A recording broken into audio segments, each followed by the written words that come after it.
Today's workshop is titled Internal Family Systems, or IFS Therapy, and 12-Step Recovery with Mary Kruger. And Mary will explore the powerful integration of internal family systems therapy and the 12-step recovery model. This transformative workshop will address core issues such as shame, family dynamics, and trauma, demonstrating how IFS can restore harmony in addiction recovery. Participants will learn strategies for working with parts that struggle with traditional 12-step programs and discover the profound healing potential of curiosity and compassion. Mary will share insights from her extensive experience, highlighting the connection between IFS and 12-step work. Attendees will gain perspectives on the recovery journey, empowering them to embrace their true selves and find inner balance. This workshop promises to offer valuable tools and understanding for those seeking a holistic approach to addiction recovery. And Mary Kruger, LMFT, AAMFT, supervisor, IFS Institute lead trainer, is a lead trainer with the IFS Institute and also solo developer of the IFS Level 2 for addictions and eating disorders. With over 30 years of experience as a psychotherapist, educator, she specializes in addictions, eating disorders, trauma, and anxiety. Mary's integrative systemic approach incorporates her own therapeutic innovations, which she applies in various formats. Her compassionate guidance has helped countless individuals on their path to recovery and self-discovery. Well, thank you, Mary. We really appreciate you coming today. I'll turn it over to you now. Thanks for the big introduction. Hi, I'm Mary. I'm a grateful member of Al-Anon, and I'm very happy to be here with all of you. I'd just like to take a moment just to feel the gratitude.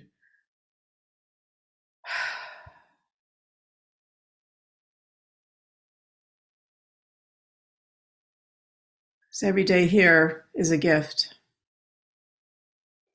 So I'm going to tell a little bit about my story and then how I got into be a therapist and how I got into IFS and how I use it, in the rooms now.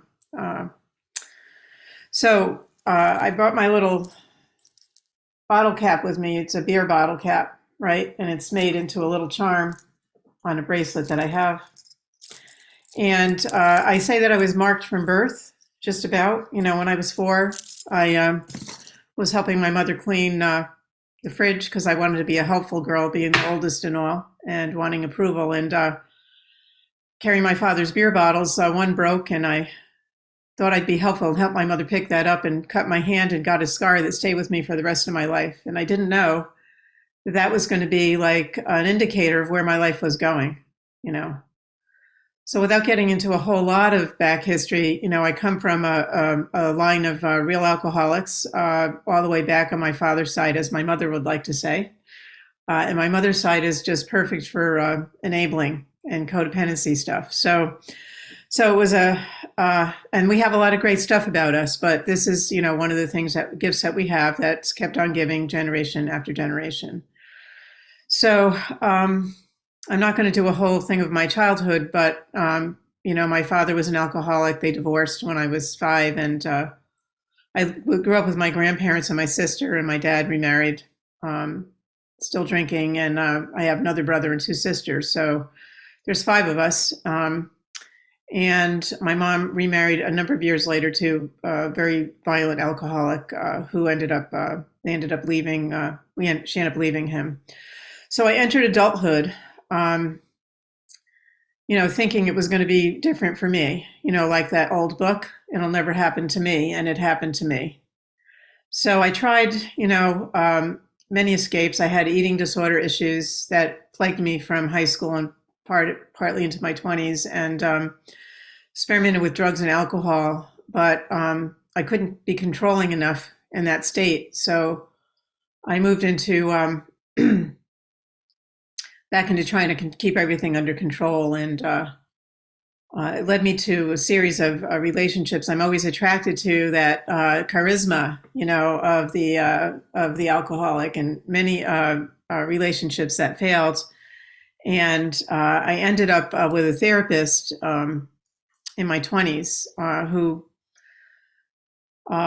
really knew family dynamics, and was in 12 steps. And after about 2 years of him talking me into it, I finally walked into the rooms of Al-Anon ACOA. At that time, it was one meeting, a number of 24 hours ago. And when I walked into that room that day, I finally felt like some of that shame go away, and I finally felt a connection to other people. I mean, when I still think about it now, I think about that moment when we all stood at the end of the meeting and hold hands, and it wasn't really so much the prayer, it was the connection, and I could feel the self energy in the room. I didn't know that's what it was.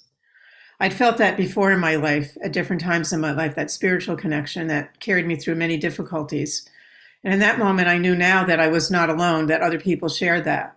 And it began me on this journey to where I am today. I had, a number of different jobs and stuff. I worked in business and was a teacher, but I ended up going back to school to become a marriage and family therapist.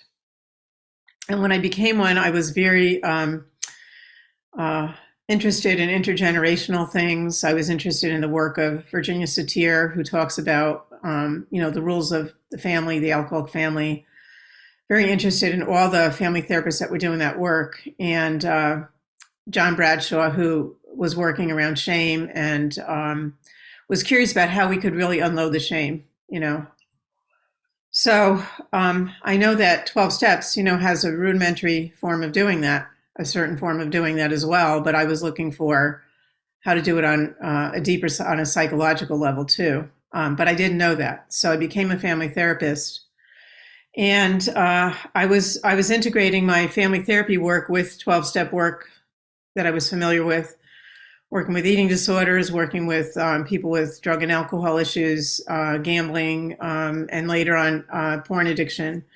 So anyway, I was integrating that a bit, and then I was introduced to IFS by Ralph Cohen, Dr. Ralph Cohen. He had run a marriage and family therapy program near me, and I was taking students to supervise for training. And he just said, "Hey, do you want to take this little training thing that we're doing in IFS with Dick Schwartz?" And I was like, "Oh yeah, I heard of him. Like I know about him from the literature, from supervision, and all that." So I walked into the room and I met Dick, and at first when I walked in, I was like unimpressed. I was like, "Oh no, Ralph, you signed me up for this course for 6 weekends. And it's so boring looking." And then after a bit, after listening to Dick for a while, I began to see that now there was probably a psychotherapy model that I could integrate what I was doing with 12 steps and with psychotherapy. And it was a systemic model, which I resonate with because I like to look at the whole picture, the whole picture. And at that time, I also met Mike Elkin. And, Mike was the guy that was doing the addiction work way before Cease and I, and he was seminal in the field even before IFS. So his book that he wrote prior to IFS is actually at the Bill Wilson House as one of the seminal books about addiction. He wrote about family dynamics, families under the influence. So he inspired me, in some ways as he began, and I'll talk about that in a little bit. As he began to talk about how he worked with addiction in IFS, and I began to see that there was stuff I could do with folks I couldn't do before, and one of them was I could help deal with some of the objections that parts have, around even accessing, treatment and accessing 12-step meetings, as well as I could do work with some of the deeper issues people struggle with, even if they've been in rooms for years, around family dynamics and trauma and other things that have happened to them, during their using days. So I began to start to put that together. And the first thing that hit me was the idea of powerlessness. So Mike said, when I heard him, that powerlessness was the hardest thing for people to really grasp when they hear about the 12 steps. And I would agree with that, because I think when we hear powerlessness, when I first heard it, and I didn't know the word for it then, but my exiles, came up, like, And then my protectors, like, I'm not powerless and I want to be in control of stuff and I have to run things and I have to do it my way. And that's not what it's about. What it's about is realizing that those parts, those protectors, this is what I came to in IFS. Those protectors, those firefighters, those addictive parts, and those manager parts that want to change things are not working, and they're not working. And if I can get my parts to see that, then I can become empowered. So when I say I'm powerless over and my life has become unmanageable, I am actually empowering myself. And that's how I approach it with folks that have like an issue around that. And that's how I've approached it with myself. I began to think, if I can let go of those things that I was doing that were destructive for me, that I thought was making my life better, then I can be empowered because I have other choices now in life, right? So when you put down the alcohol, when you put down the controlling, when you put down the drugs, when you put down the food, now we have other options in life. So part of my work as an IFS therapist is to begin to work with those protector parts of folks that have an issue with step one, right? And to find out what comes up for people inside when they hear the word powerlessness. When I hear that word powerlessness, then I can work with it, what's going on with people inside around that, and make them more amenable to the idea. And I have to work directly with the part itself that's engaging in the behaviors, that are destructive, right? So that's a big shift that IFS brought to me, is that, in other modalities of work, we're fighting, and we're trying to eradicate that part. And in IFS, we actually befriend it and we begin to find out what its wisdom is. And even from, going back to before I knew IFS, if I think about 12 steps itself, there's been an awareness that, I have an addiction, but I'm more than that, right? And that addiction has a voice, right? So I knew that. And when I learned about IFS, I began to realize that it was like what we call a part in IFS, and it had a lot more to share, right? So in the old days, we might ask, who's driving the bus when someone comes into the room and is talking? They decide that, I really can't go to meetings anymore because I'm too busy. I'm too busy now. So we might have said, so who's driving the bus, or who made that decision right back then? And now I might say, what part of you is speaking right now? So I've made it a little deeper with the work. So that's the first piece. And that's one that I struggled with too when I came into the rooms. And, with the help of working with other folks, that really helped. But I feel that many of our clients that we see would never come into a 12-step room if we weren't able to help them address through their parts some of their objections, some of the stuff that comes up for them. The second piece that, I struggled with myself too is the whole idea of higher power. Like, what is that about? Right. And a lot of people struggle with that. A lot of people have wounds around that, religious wounds. Sometimes it's just, I feel like I can do it better. God let me down. Sometimes you don't believe in any kind of higher power, like you just feel like you're on your own. So I like the idea that in 12 says we can define what our higher power was. So for me, even though I did have a religious background, I wasn't necessarily against my religious background, but I just felt like, I had done something wrong in life. And that's why I was where I was. I felt like, it was me that was flawed and that God really didn't want anything to do with me, my higher power. So I had to make the group my higher power at first. And that's when I felt that connection. I knew that I could keep showing up as long as I had a coffee commitment, of course, for 3 months, or I wasn't going to show up because, I always hold up my commitments. So I showed up. The great strategy, by the way, is to get people to agree to do a task and make them feel useful and like they're important, and they matter. And I think that's what I like about 12 steps. That's what I like about working with IFS, because we work collaboratively, and I think we let people know that they matter, and we don't put ourselves above people. We meet them where they're at, and so I love that. So So anyway, I really like the idea, like in from the IFS perspective. I don't interpret people's experience in psychotherapy. I actually meet them where they're at and allow them to tell me what their experience is. So I don't go back and say, so I think you're depressed because your mom dressed you in a red dress when you were 3. I'll say, so check in with the depression and ask it why it's here. So I'm actually collaboratively working with my client. And the same thing around higher power. So when you hear that word higher power, what comes up for you inside? What are you noticing? And they might state that they have had wounds around that, or they felt abandoned, or it's unfamiliar to them, or they don't like the wording or whatever. And so I'll say, but it's whatever it is for you. Like where are those moments in life where you feel at one, where you feel calm, where you feel connected? Maybe that can be your higher power. And everyone has something. In IFS we call it self energy, right? So everybody has something inside of them, some way that they come, even if it's a nanosecond of time, fishing, petting your kitten, holding a child, drawing something, listening to music. We all have those moments inside of us. Being in our group, our recovery group, right, might be that. And so that is a way to access our self energy or higher power, right? And when it comes to 12 steps, I just love that. I'm just going to say it. Third step, made a decision to turn our will and our lives over to the care of God as we understood. As we understood is an unbelievable phrase because it means that we can have the experience that's our personal experience. And that's where I see the overlap between 12 steps and IFS, that we allow people to have their own personal experience in higher power and even beyond that, as we understood. So I have my own personal experience.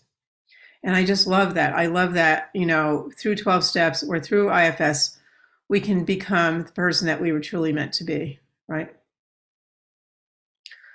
The other piece that I love is that, the idea that I'm, sure we say I'm an alcoholic when we introduce ourselves, but we know that that's not who we are. Or I can say I'm an Al-Anon member and my problem is control. But I know that's not all of who I am, right? We recognize that it is a part of us. Maybe it's a disease. I look at it as disease as a state of imbalance in our system with a lot of different aspects. It could be physical, spiritual, and psychological. So it's a 3-pronged thing, right? So I like because IFS allows us to address all those issues. If I'm looking for an IFS external constraints, right? I'm looking for biological stuff, right? That's going on with my client. So that's the biological piece. Is my client's way down the elevator shaft? Are they to the point where they really can't stop physically? That's an important piece. So I'm looking at that. And then I'm looking at, the psychological piece, how blended is my client with their parts, right? How blended are they? And if they're really blended, if they think it's who they are, they're probably pretty progressed, right? And then if I look at the spiritual aspect, do they have are they able to access self energy? Do they have a spiritual connection of some sort? So I'm looking at all of those things do they have that spiritual connection or self energy as a resource? So I'm looking at the 3 aspects from the IFS perspective that we look at in 12 steps, which is spiritual, psychological, and spiritual, psychological, and physical. So we're looking at all 3, and I think it meshes really well. When I'm teaching about it in a longer term, we look at a whole giant graph of, how far along, how blended are parts with the person, and how blended often can tell me how far progressed they are in their disease. Also coming from the perspective of the disease concept. So there's been a lot of moral judgment around that. So, for those that know the history of AA, we know that, the whole idea of disease was meant to relieve people from moral judgment. Prior to the idea of any kind of biological impact of addiction, it was viewed as a moral failing. And then we come up with the disease concept, which was supposed to eliminate that whole moral judgment, and it became a moral judgment. So I became interested in, what does disease mean, really? And what it really means is a state of imbalance in the system. There is a biological aspect for a lot of folks, but there's also psychological and spiritual aspects of imbalance. So for me, I still use the word disease when I work with folks if it works for them, because I see it as a systemic problem with an imbalance happening in the system. Yeah. So just kind of wanted to name a little of that.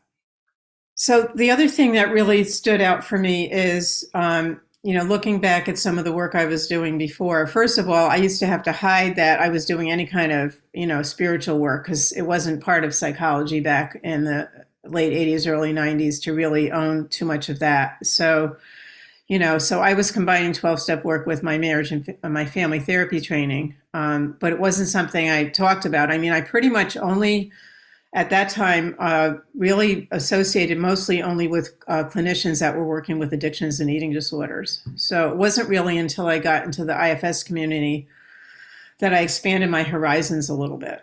And it was because we could speak the same language that I was, gravitating towards that. I'm not saying I didn't have any other colleagues, but a majority of my colleagues were working both 12 steps and psychotherapy models, various psychotherapy models. So anyway, so I was really happy to meet some other folks doing some other work and expanding my horizons. But what also expanded is, I was influenced by John Bradshaw's Healing the Shame That Binds You, written way back when, and very interested in his inner child work. And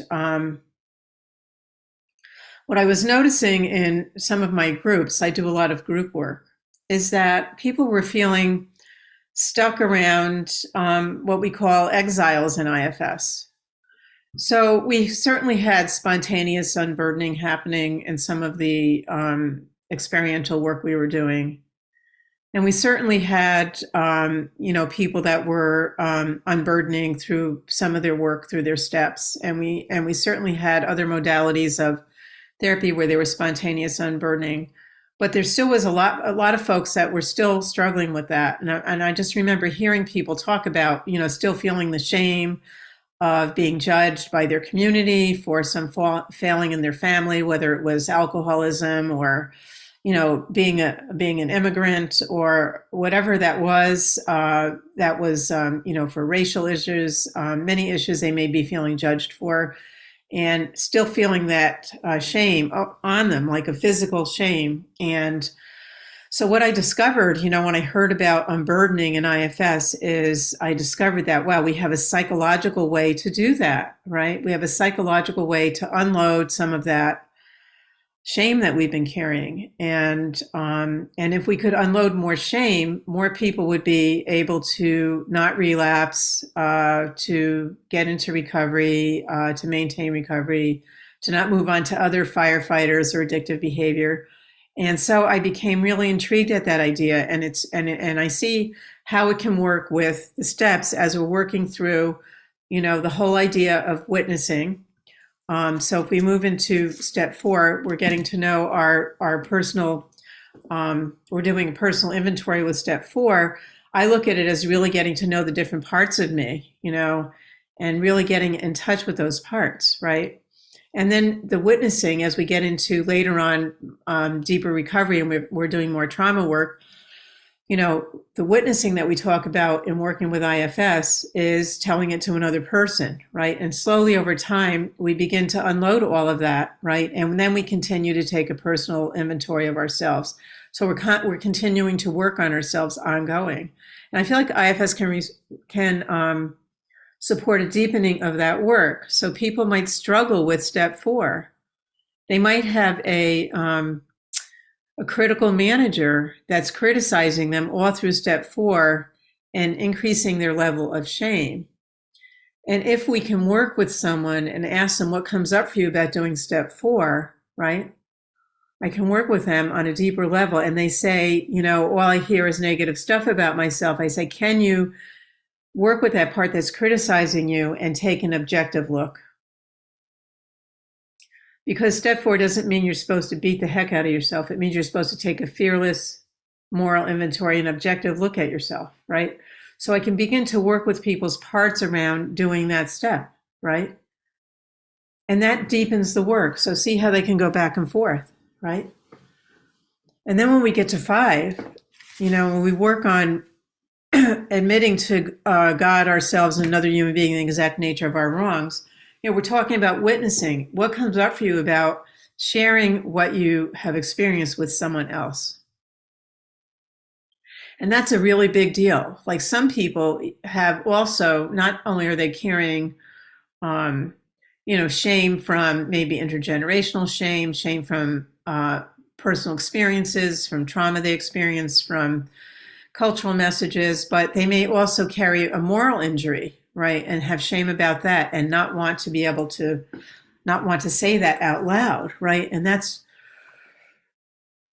really hard for folks sometimes to share some of the stuff that they've experienced or done. So in IFS, we work with people around their parts, around sharing what's happened to them, right? There's not a must that you have to share out loud. But for a lot of folks, when they hear that they're not going to be judged and that it's going to be received in an open arm, just like if you had a really good sponsor that doesn't judge you, that's there for you, they relax and they're more able to share.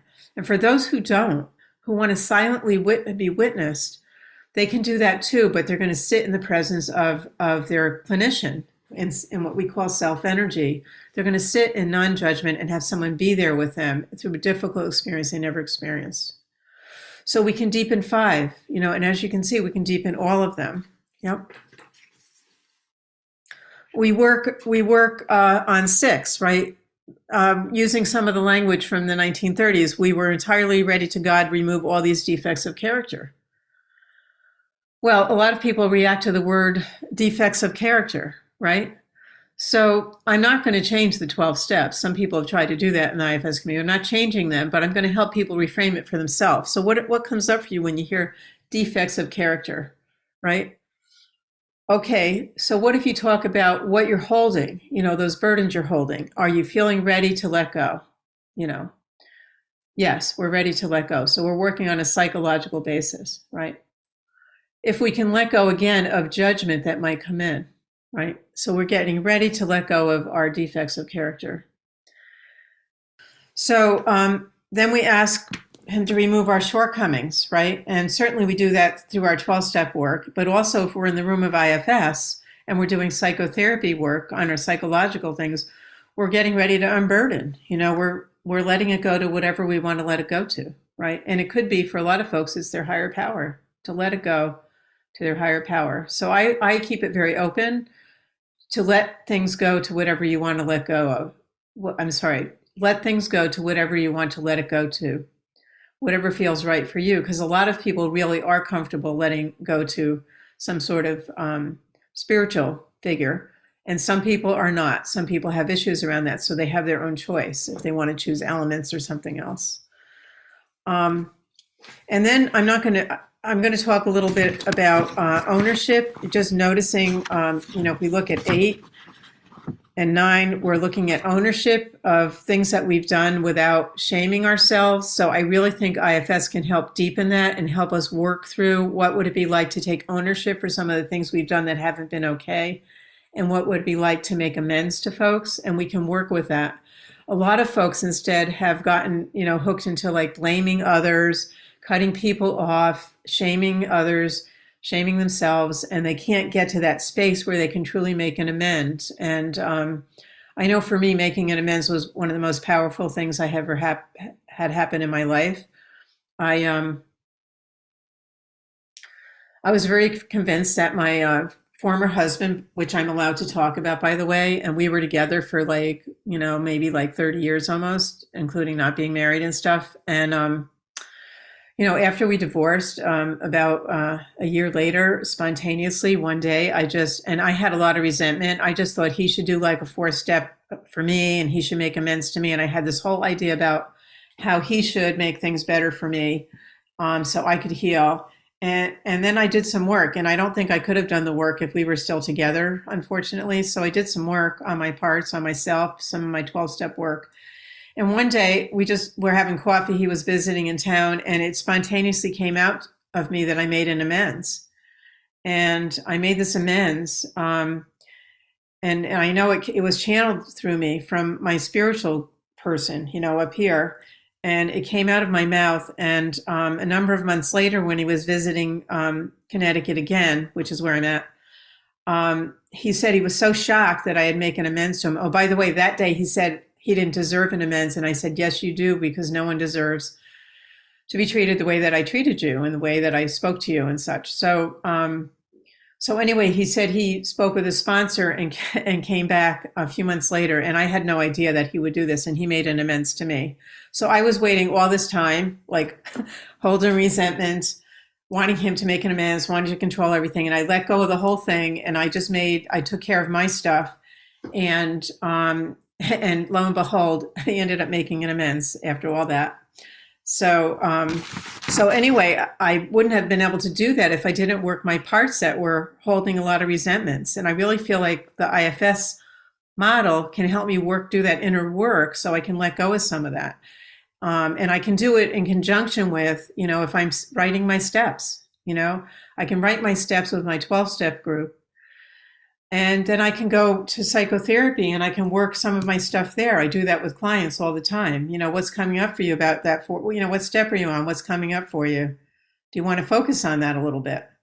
So I think that hand in hand, I think that enabled me to be able to get to that next level, or maybe I'd still be sitting here in resentment. And I feel a lot more compassion for the folks in my life that, suffer from the disease, instead of feeling like, I don't call them my qualifiers. I call people my loved ones suffering from the disease, because that feels right to me. And I heard someone else using that phrase one day, and I said, that fits, that feels more like it. And so I can begin to look at compassion at both myself and others, as I work my program and as I work my IFS work, and so can my clients. One day, one of my clients who had been in my eating disorder group, and for 2 years, was they were poly issues, many issues, substance abuse issues, eating disorder issues, and completely shut down to any possible idea of any kind of spiritual connection. So we worked for 2 years with their parts, and then they were in my group too, and one day it was this most amazing experience. Out of nowhere, this person was able to point to everybody in the group just spontaneously and talk about how they felt the spiritual connection to everyone in our group and had become like really open-hearted. And they went on after they left the group to actually do some spiritual exploration, which was really cool. But we wouldn't have got there if I had polarized with her parts, right? We got there through working with her parts. And then working with our group work, that then they then became open to other exploration, including maybe working in some 12-step meetings and such. So I just want to name that. And I like the idea of step 11 when, I like the idea first of 10 where we continue to take an inventory, because to me, recovery is an ongoing process. And I do believe that, people come to therapy, in and out of therapy. I have many people that come in and out of therapy. They do some work and then they're doing great, and then they come back, they want to do some other work. And I think it's an ongoing process, right? And some of the folks that have really resonated, by the way, with the IFS work have been people out of program. I mean, I've gotten a lot of people out of program. I not got them out of program. I mean, they came to see me. They were already in program, and it really has deepened a lot of their work that they've been doing. And I think the idea of taking a personal inventory really means like looking at myself and looking if I've done something that's not okay, and doing it without shaming myself. Right? I'm going to get back to that a little bit in a minute about managers. And I like the idea that, we're going to seek through prayer and meditation to improve our conscious contact with God, right? So every day I'm going to be meditating and looking into myself. Even in IFS, we talk about spending time with our parts every day, right? In 12 steps, we talk about doing our readings, doing our meditation, doing our prayer. We're talking about being with ourselves, right? And I see that there's no differential here. It's a match, right? And so I can really support that, through some of the work I'm doing. And if people are not doing not spending time with themselves, doing prayer, meditation, seeking this conscious contact, we can work those parts that maybe are starting to slip away from doing those things that are really important for the person to stay on track, for me to stay on track. And the final one, of course, is carrying the message. Of course, when I got into program, I thought I'd carry the message every day to everybody I knew in the first month. I didn't understand what carrying the message meant. So now, of course, I realize carrying the message is sometimes a nonverbal thing, just by how we live our life. And people wonder how you got there to where you got. And so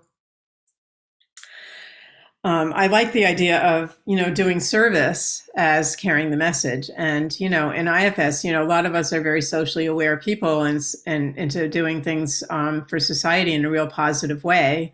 And I think it supports both. And of course, I know carrying the message and practicing the principles in all our affairs, there's a definite 12-step version of that. But I do think that there is a bit of an overlap with IFS. Although I do think step 12 is deeper than just doing service, at the food bank. But it's a very important and deep piece, the 11 and 12. And I think that, as we work even in IFS and hadn't even stepped foot in a room of 12-step, I think we're still going to have some deep spiritual awakening. And vice versa, I've met people that came from, the Ohio group that had been, they worked a very only 12 steps and probably had never been to therapy. And they were some of the most Zenist people I ever met. So the overlap can happen and we might not know about each other, right? So, So I want to name a couple of things and then talk about a couple of interventions I use so you have something to use with clients, and then we'll open up for discussion. But the first thing is, in spite of the fact that some recent research has shown that 12-step work was the most effective treatment for alcoholism, many of my colleagues are, poo-poo the idea of the 12-step room, which is unfortunate. And I think the reason why is often people come in with either their managers or firefighters blazing, and they're hearing managers and firefighters talk about the experience, right? So managers might not like the idea of this whole letting go concept, right? Or they might not like the idea of the God concept, so they come in with a story, or there might be some people in the rooms, because sometimes that happens, and our manager parts are running the program. We talk it like white knuckling it. Well, sometimes it just has to happen for a while, right? So people are honing in on that instead of the person in the room that's doing great. Like they're like ease, calm, centered, serene, and not focusing on that, but focusing on that one person, right? So there's that piece that managers might have a hard time of letting go how they think recovery should work. They might also think they should go to a 12-step meeting and have the solution. If there's no solution, I'm not coming back. What do you mean work on myself? No, that's not it. You must have a solution for me. And especially we see it in Al-Anon. I mean, I can't tell you how many newcomer packets we give out at my meeting. I mean, we have a nice sized meeting, don't get me wrong, and some newcomers have stayed, but there's been a lot of people that just, we're passing through. And some of them, of course, we know will come back. And I know the same is true for the other rooms that people sometimes pass through and come back later. So we have to keep in mind that their parts are the ones that brought them in, brought them out, right? And I'll talk about the parts that bring them to therapy in a minute. And same thing for firefighters, people come in and say, I can't go back to that anymore. I felt like I wanted to use drugs. Well, if someone has never had any familiarity with a 12-step meeting, you're probably going to believe that, when they said that, and not realize that you're talking to their firefighter that doesn't want to stop. Or, oh, I went to that meeting and, I know I can't go anymore because you have to stop drinking to be in one of those meetings. And I'm like, one of the things I say is, well, actually, there is no rule that said you had to stop drinking. You could just go and listen if you wanted. What would it be like to just listen, right? But another clinician might say, "Oh yeah, you better not go back because we should be doing harm reduction right now, and if that's a mandate, you have to be abstain. That's not right for you." So we might end up colluding with the firefighter instead of saying, and if we knew the program, we might say, well, you can still drink and go to the meeting, but you probably don't want to go to the meeting drunk, but you could listen and just see if anything resonates for you. If you know that you're talking to a firefighter, you'll be able to say that. Good sponsors, people that have been in program for a long time, know how to do that kind of talk intuitively. I wanted to say. So a lot of this comes intuitively, but we can teach ourselves more about that. So I just want to add that bit because that's probably the biggest thing that IFS really helps me, and I think helps the rest of us know, is what parts we're talking to, right? A lot of folks come in and they tell us it's all a big jumble in here. But really, like Cease talks about the addictive process, I talk about it. It's a process that's going on, a systemic process in their system, and it's going on so quickly that they're not aware of it. And if we can slow that down, then people can become aware that there's parts going on inside. It's not just something that you did automatically and you don't know why. You did it automatically and you didn't know why because you were in this process and you didn't know what the different parts were that were part of that process, right? So in IFS, we start with the big critic. Because who doesn't have a big critic? And we often mistake the big critic for the shame, that like visceral feeling of shame. But the big critic has a dialogue or messages that go on in our head. And that's where we start, right? And we also start with, it might be the big critic or another part, maybe a planner, that wants to get rid of the drinker or the one that's engaging in that addictive firefighter behavior. So they come into therapy and we're all set, ready to go, think we have a nice, motivated client. And what we have is we have a client that came in with parts that wanted them to get better, but we didn't get a buy-in from the firefighters, from the addictive behaviors, right? We didn't get a buy-in. In 12 steps, we talk about being ready, right?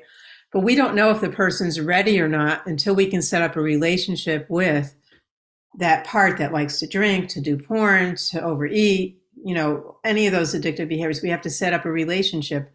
So I have to get permission from the planner, the controller, and permission from the big critic to do that work with this part, right?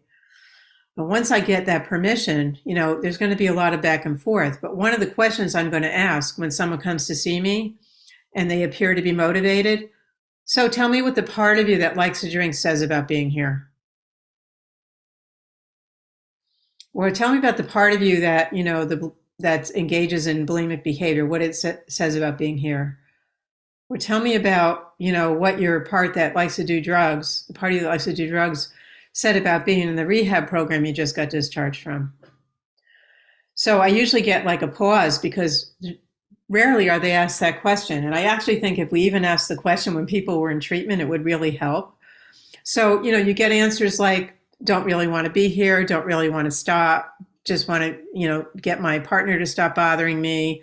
I'm here because I'm in trouble, really don't want to stop. Or you might get, if they were in a program, decided that, what they said makes sense. So when I get out, I'm going to do it better next time so I don't get back in treatment again. Or I'm just going to pretend I'm doing well at the program. And then when I get out, I'm going to do what I want. So you're going to hear all these various answers, right? Especially when I work with teens, I was hearing a lot of this.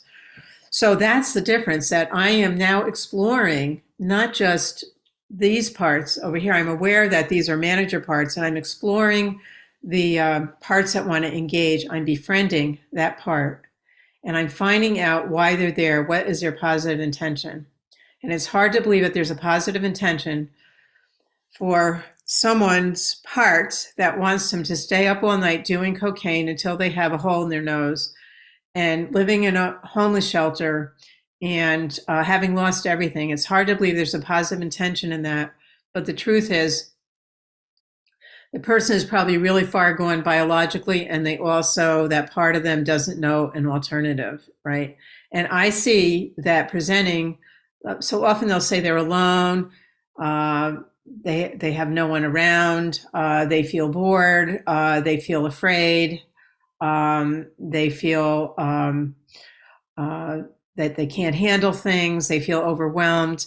And actually, if I can work with their parts, a lot of times the 12-step group offers that really nice place for someone to land where they can achieve what that part was looking for, right, for them, right, without having the negative consequence, right? So when we talk about someone being ready, right, a lot of people got ready. You know, we did motivational interviewing. People just got there. You know, they had a spiritual awakening, or they just realized they couldn't do it anymore. That was a part of them that was engaging in that behavior that came to that, right?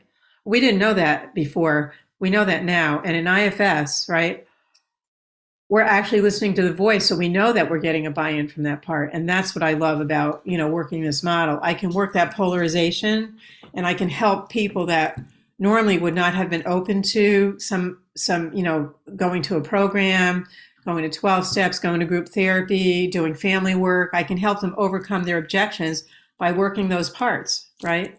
And letting them know we're not getting rid of them. If you didn't have to drink and drug all day, what would you really like to do with that time? What would you really like to do?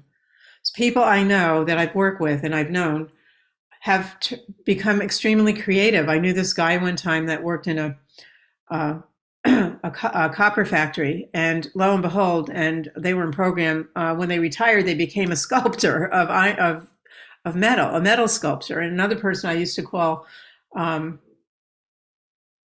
modern artist, and that person had been diagnosed a sociopath and all that at 18, and they became the Jackson Pollock of AA. You know, they were doing all this. Of course, Jackson Pollock didn't go to AA. He ended up dying in a DUI. But, you know, if Jackson Pollock had gone to AA, they would have been competing.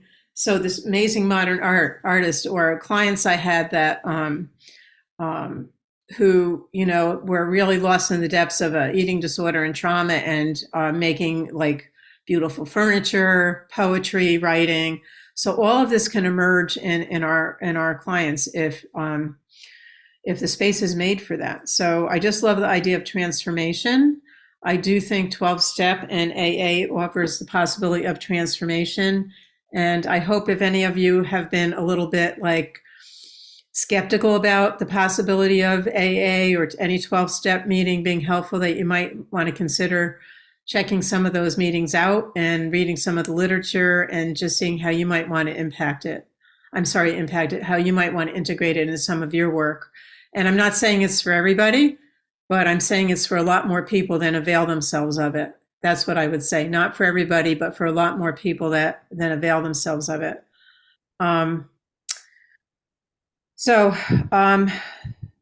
Yeah, I just want to add one more bit about I just want to add another bit. I wanted to name that earlier. It said I was a solo creator of level 2. I was the one that wrote up the level 2 and the learning objectives and the small manual that we have a number of years ago. But Cease and I have done, you know, both teach the level 2.